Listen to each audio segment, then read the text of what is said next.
Right now on 10 News at 11. Kevin was just great.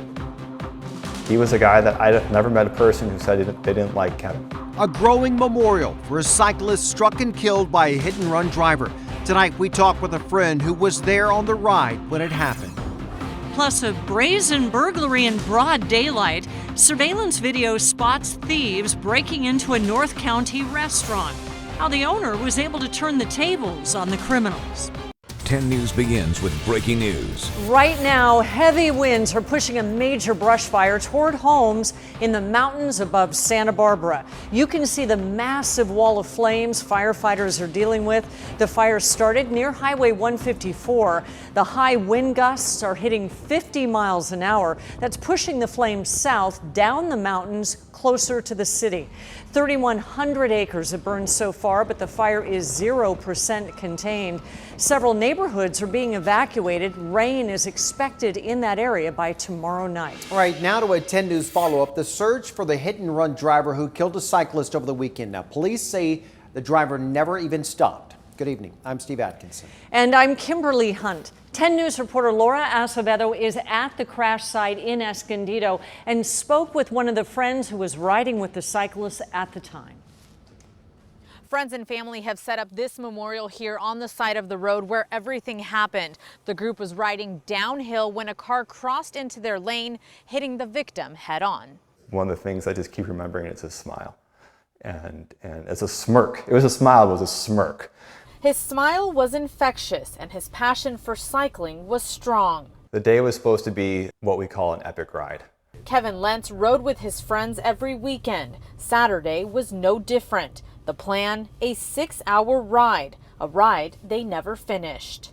And I kept looking back and they weren't there, and it was a long climb and they should have caught us, or at least maybe see him. Mark Engelhardt stopped to see why his friends weren't catching up with the rest of the group.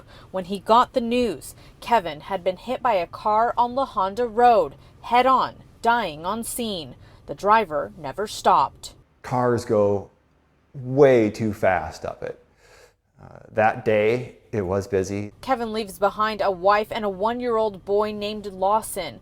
These words from his wife, Lauren. Kevin had a subtle magnetism that made him many friendships.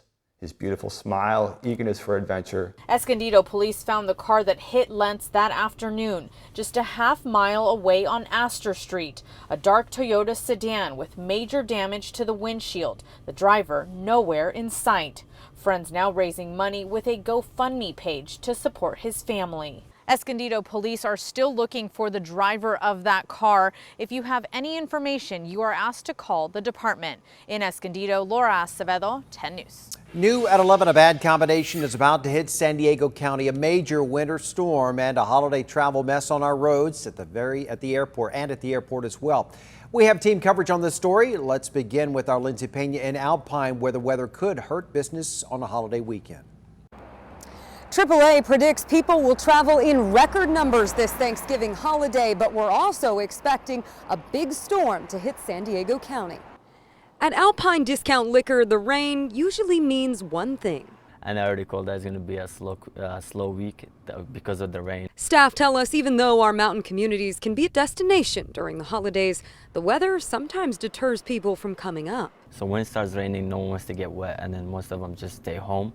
And then so that slows the business down, and then usually it's really slow through the rain and then through the winter, especially like right now, especially with a lot of rain. Experts say at least 7 million Californians will travel at least 50 miles this week.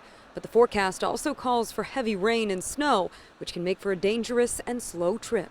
With the increase in traffic on the roadway, the chances for collisions increase. With the additional rain and cold weather that we're expecting, that really compounds the problem. The rain is expected to begin Wednesday and continue through Friday. Some areas could see totals of several inches, and snow levels are predicted to drop as low as 3,000 feet in some parts of the county. So we're reminding drivers you really should prepare your vehicle when traveling this week. You want to make sure that you can see the road ahead and that other drivers can see your vehicle. If you haven't already, it's recommended you check your car and make sure everything's working before you head out. Slow down, give yourself extra time, and never drive distracted or impaired.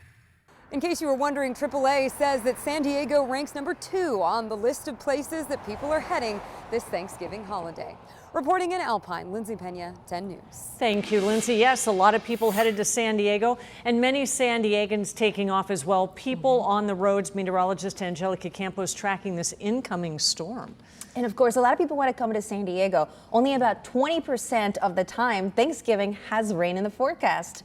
So one of those years. We're getting ready for this system to arrive Wednesday, and it will continue through Friday, just like Lindsay mentioned. And yes, we will see rain and even snow dropping down to 3,000 feet. We'll make the transition by Wednesday night. You can see here the timing in our 10 News Pinpoint Rain Futurecast. It'll start in the morning time on Wednesday in the North County, and it's going to make its way south. We are going to see several bands of heavy rainfall. Flash flooding is going to be a possibility. We do have a flash flood in effect from Wednesday through Friday. Also, winter storm warning. We'll tell you more about that coming up. We'll see you then. And you can send us the latest updates on storms straight to your mobile device. Just download the free 10 News app. It's in the App Store. Communities along the coast, they are bracing for those king tides as well. This is video from Imperial Beach where we spotted residents putting out sandbags. They're all trying to prepare for the extreme high tides. This has nothing to do with this incoming storm. It's all about the gravitational pull of the moon and the sun. Waves could get as high as 7 feet. A beach hazard statement is in effect until tomorrow afternoon. Happening now, the connector from westbound 52 to northbound 5 is shut down. Crews are doing concrete barrier work as part of the ongoing trolley expansion project. Some lanes are closed on northbound 5 from La Jolla Colony Drive and Gilman Drive to Nobel Drive. Detours are in place. The connector will reopen at 5 a.m. New tonight, terror in Bakersfield at a mall there after gunshots rang out.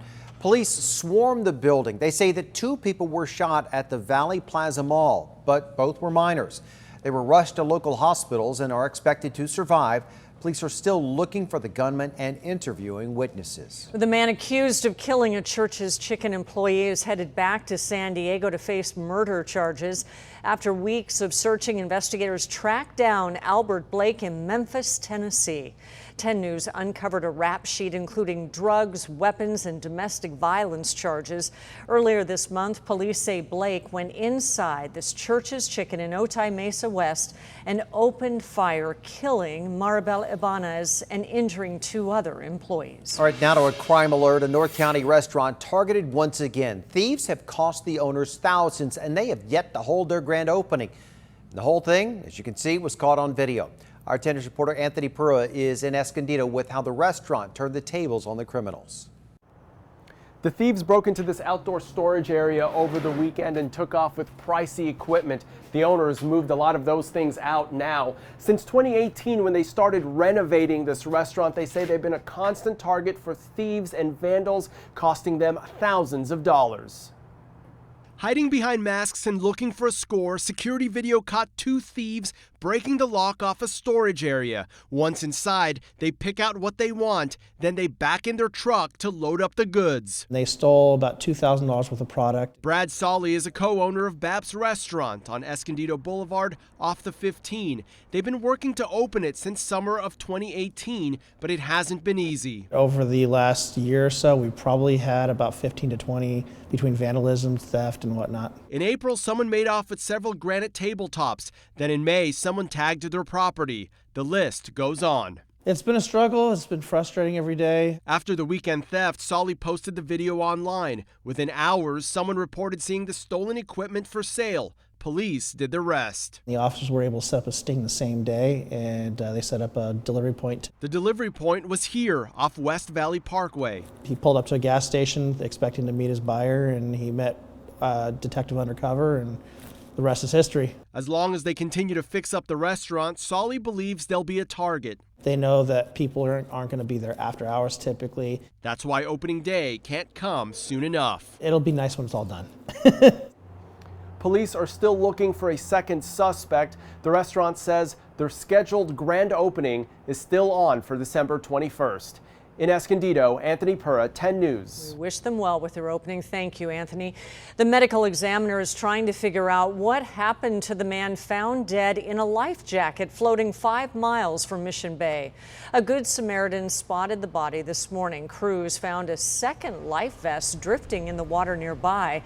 They launched a search, but suspended it late this afternoon. They did not find a boat or any other victims. Lifeguards say conditions were calm at the time. Investigators are working to figure out what started 2 brush fires today along the 15 near Miramar. You can see from Sky 10 that caused quite a backup on the evening commute.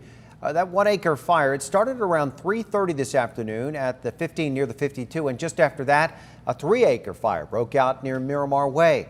Crews closed one of those northbound lanes while they put out the fires. San Diego Fire says neither of these was arson.